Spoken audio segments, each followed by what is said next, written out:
Full వర్షంలో కూడా మన నిజాంపట్నం హార్బర్ చేపల వ్యాపారంలో ఏమాత్రం వెనక్కి తగ్గదు. చూస్తున్నారు కదా, ఈ చేపల్ని స్కుడ్ అంటారు లేదా కండవా చేపలు అంటారు. టేస్ట్ చాలా అంటే చాలా బాగుంటాయి. ఈ చేపలను ఎక్కువగా ఫ్రైకి వాడతారు. సూపర్ టేస్ట్ ఉంటాయి. కాల్షియం ఫుడ్ అని చెప్పొచ్చు వీటిని. ఒక్క ముళ్ళు కూడా ఉండదు, చాలా మెత్తగా ఉంటాయి. చిన్నపిల్లలు పెద్దవాళ్ళు ఎవరైనా చాలా హ్యాపీగా తినొచ్చు. ఈ చేపల ఆక్షన్ జరుగుతుంది, చూద్దాం.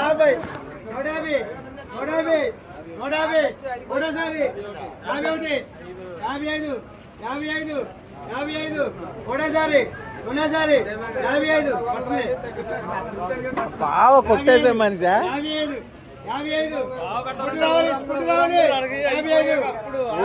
ఊరందరూ నో చెప్పాలి. 55